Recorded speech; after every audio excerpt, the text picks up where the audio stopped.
Cida Marques, socióloga da Unicamp, pergunta se o espírito da lei contribui de uma maneira, em que medida ele contribui para o aperfeiçoamento da democracia no Brasil? Ele contribui de forma decisiva, não é? O juiz de direito, ele não pode ser um homem que se encontre numa redoma de vidro, apartado da sociedade e dos valores sociais, não é?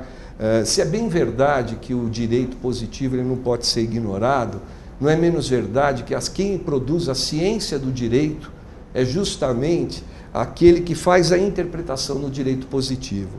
Kelsen, que pode ser apontado como o maior jurista do século passado, ele diferenciava direito e ciência do direito. Por quê? Porque ele teve a família inteira dele sacrificada em campos de concentração. Então ele via e dizia o seguinte: direito todo Estado possui. Agora, a ciência do direito é que diferencia o papel que é desenvolvido por cada um do Estado. Então eu entendo que a consciência popular ela tem que ser observada e o juiz ele tem que estar atento a isso. Ou seja, o direito ele tem que ser utilizado como um instrumento, por vezes, de modificação social e não de manutenção do status quo. Ainda mais frente a uma realidade tão perversa como a nossa. Se nós formos fazer uma pesquisa na vara das execuções criminais espalhadas pelo Brasil inteiro, nós não vamos encontrar uma única pessoa cumprindo pena privativa de liberdade por corrupção eleitoral. Das duas, uma. Ou não existe corrupção no Brasil, ou a corrupção ela se dá de forma escancarada e, por vezes, a aplicação da lei ela fica prejudicada em razão de interpretações que não se coadunam efetivamente com aquilo que dispõe a própria Constituição. Me parece que essa segunda resposta que seria correta. Eu tenho visto que os tribunais regionais eleitorais e o Tribunal Superior têm caçado os candidatos que praticaram captação ilícita do voto, conduta vedada. Nós temos acompanhado. Saiu uma pesquisa recentemente do TSE, eu acho que foram 600, em duas eleições municipais, 600 entre prefeitos e vereadores, 600 e poucos candidatos caçados, mesmo alguns já diplomados que perderam os mandatos em razão da prática de ilícitos no curso do processo eleitoral. Mas eu quero voltar um pouquinho, Roberto, na questão da lei. Esse afogadilho, essa rapidez em que ela foi discutida no Congresso Nacional, que ela foi aprovada no Senado e a promulgação dela vai gerar certamente a insegurança jurídica, porque um candidato que porventura esteja submetido à incidência da lei, ele vai fazer uma profunda reflexão, porque ele só tem 3 meses para fazer campanha. E nesses 3 meses eu tenho certeza absoluta que não irá se exaurir o debate. Como o professor Antônio Carlos da Ponte falou, nós vamos ter o Supremo pode ser suscitado junto à Corte Constitucional o incidente de constitucionalidade, da inconstitucionalidade da lei. Isso vai se demandar tempo, nós temos que respeitar o devido processo legal, tem que ter o parecer da Procuradoria-Geral, tem uma série de... Quer dizer, em 3 meses eu não vejo como solucionar essa questão.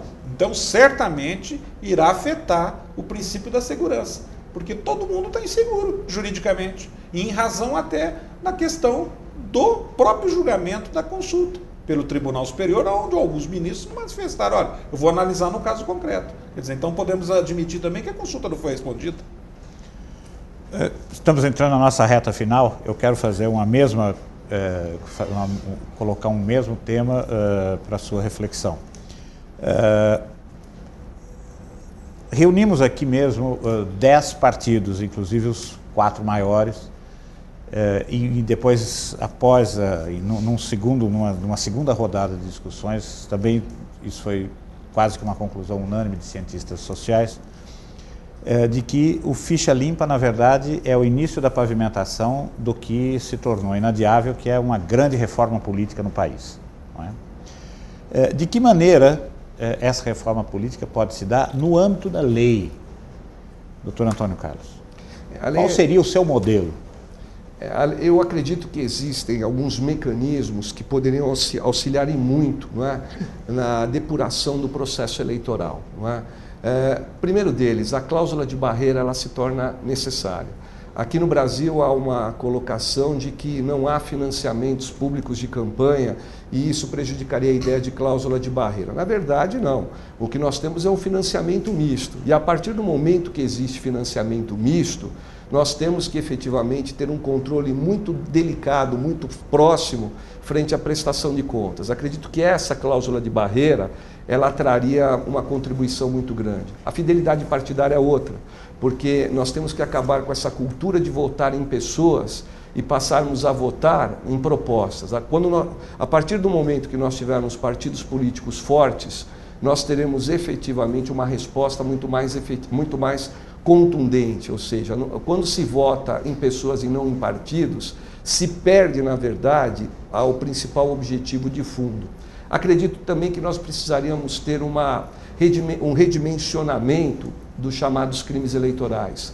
Hoje nós temos 77 crimes eleitorais e nós poderíamos ter tranquilamente 7 crimes eleitorais, 8, que seriam suficientes para a resposta penal quando ela se mostrasse necessária, e as outras infrações serem tratadas no âmbito administrativo. E eu sempre cito o exemplo da corrupção eleitoral. A pena máxima para quem comete corrupção eleitoral no Brasil é de 4 anos, e essa pena vai ser cumprida em regime aberto ou poderá dar ensejo à substituição por 2 restritivas de direitos ou uma restritiva em multa.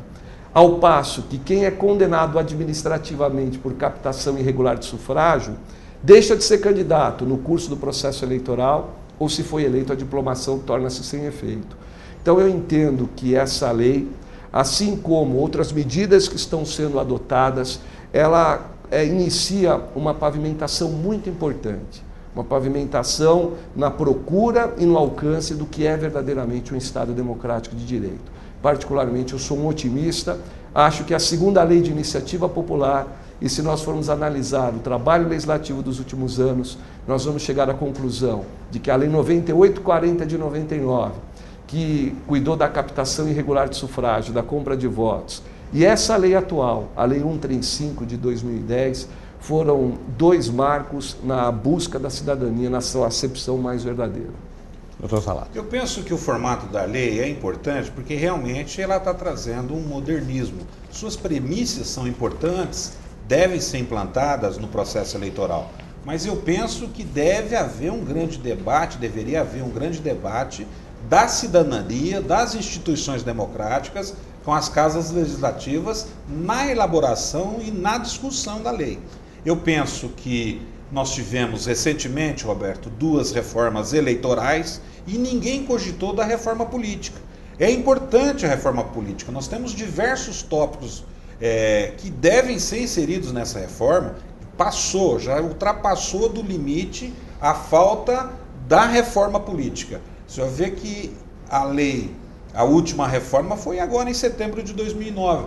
Trouxe ao bojo da lei a criação de diversos dispositivos, mas assuntos de altíssima importância para a consolidação do processo democrático ficou à mercê da aprovação dessa última reforma eleitoral. Portanto, eu tenho certeza que os princípios que norteiam a Lei 135 são importantes, tem que se aplicar penas severas, mas tem que haver um debate, pensar muito sobre a questão da proporcionalidade, o que é razoável dentro das condenações, observando o processo político. Por isso, eu tenho certeza absoluta que ficará a cargo do próximo Congresso Nacional, desses representantes que o povo brasileiro irá eleger nas próximas eleições, esse grande encargo de instaurar um grande debate com a sociedade brasileira para o estudo da implantação da reforma política no país.